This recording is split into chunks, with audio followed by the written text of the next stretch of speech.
حضرت عیسیٰ علیہ السلام کی وفات کے بارے میں آپ کا موقف بھی ساری امت سے جدا ہے، یعنی بلکہ کسی حد تک تو ایسا لگتا ہے کہ جیسے آپ قرآن مجید سے بھی اختلاف کر رہے ہیں۔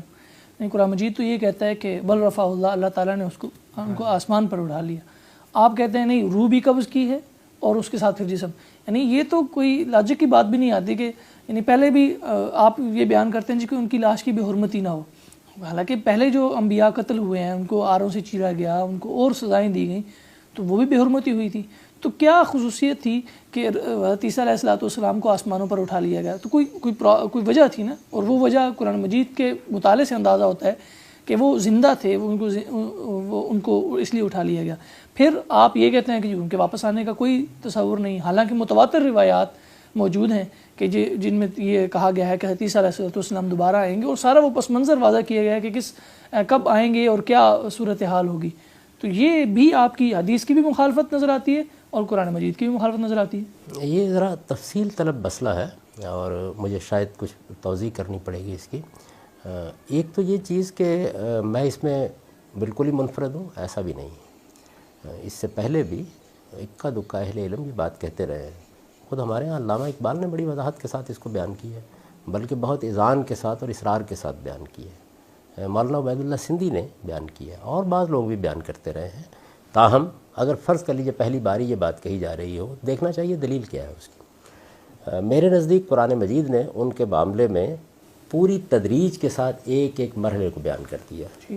زبان کا سادہ اصول یہ ہے کہ اگر ایک بات ایک جگہ اجمال میں کہی گئی ہے اور دوسری جگہ اس کی تفصیل ہے، تو تفصیل کو اجمال کی روشنی میں نہیں سمجھا جائے گا، اجمال کو تفصیل کی روشنی میں سمجھا جائے گا۔ یہ ایک مسلمہ اصول ہے۔ بل رفع اللہ علیہ اجمال ہے، تفصیل کیا ہے؟ وہ جو سورہ آل عمران میں ہے، انی متوفق ورافعک الیہ ومطہرک من الذین کفروا وجاعل الذین اتبعوک فوق الذین کفروا الی یوم القیامہ۔ اس میں آپ یہ دیکھ لیجئے کیا بیان کیا گیا ہے، انی متوفق، میں تجھے وفات دوں گا۔ جو وفات کے معنی ہوتے ہیں وہی میں نے بیان کر دی ہیں، معروف معنی بلسان عربی مبین، کوئی اپنی طرف سے کوئی تعویل بھی نہیں کی۔ انی متوفق یعنی اس میں جو لوگ مجھ پر تنقید کر رہے ہیں وہ تعویلات کر رہے ہیں، میں تو صریح لفظ جیسے بیان ہوا ہے ویسے ہی ترجمہ کر رہا ہوں۔ انی متوفق، میں تجھے وفات دوں گا، ورافعک الیہ۔ وفات کا ترجمہ تو قرآن مجید کی بعض آیات میں وفات نہیں ہے، موت نہیں ہوا، کرینہ چاہیے ہوتا ہے۔ اس کی وجہ یہ ہے کہ جو لفظ بھی اپنے مجازی مفہوم میں معروف ہو جائے، جیسے مثلا اردو زبان کا لفظ ہے انتقال۔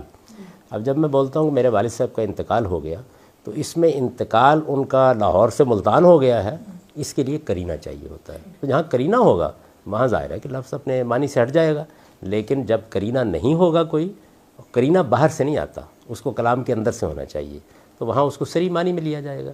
تو انی متوفق کا میں وہی ترجمہ کرتا ہوں کہ جو اگر آپ کے ذہن میں پہلے سے کوئی چیز موجود نہ ہو اور آپ اس آیت کو پڑھیں گے تو آپ بھی کریں گے، میں تجھے وفات دوں گا، ورافعک الیہ۔ جب وفات کے بعد کہا جائے کہ اٹھا لے جاؤں گا، تو ظاہر بات ہے کہ پھر وفات کے بعد ہی اٹھا لے جانے پر اس کا عمل کیا جائے گا۔ یہ میں نے واضح کر دیا کہ رافعک الیہ کے الفاظ بلندی درجات کے لیے استعمال نہیں ہو سکتے، پھر الہ کا صلہ نہیں آنا چاہیے تھا۔ جب یہ آ گیا ہے تو اٹھانا ہی ہے۔ یہ بالکل ایسے ہے، والد صاحب کی وفات ہو گئی، اب ان کو اٹھا لے گئے ہیں۔ کس کو اٹھا لے گئے ہیں؟ ظاہر ہے کہ میت اٹھا کے لے گئے ہیں، جنازہ اٹھا کے لے گئے ہیں۔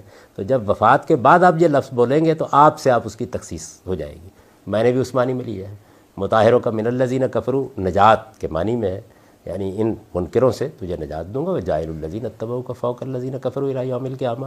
یہ ان کی وفات کے بارے میں میرا نقطہ نظر ہے۔ کوئی ایک روایت بھی ایسی نہیں ہے کہ جو میرے اس نقطہ نظر کے خلاف ہو، تو اس لیے اس میں تو حدیث کا حوالہ دینا ہی نہیں چاہیے۔ علماء کی آراء ہیں، انہوں نے ایک خاص رائے قائم کی ہے، وہ تعویلات ہیں جو وہ کر رہے ہیں، تو اصل میں تو جواب ان کو دینا چاہیے کہ تعویلات کیسے کر رہے ہیں وہ۔ یعنی میری تو بات بالکل سادہ، بہت سیدھی، جیسے قرآن نے بیان کیا میں نے سادگی سے اس کا ترجمہ کر دیا، میں اس کی کوئی تعویل کرنے کے لیے تیار نہیں ہوں۔ یہ پہلا آپ کا مقدمہ ہے۔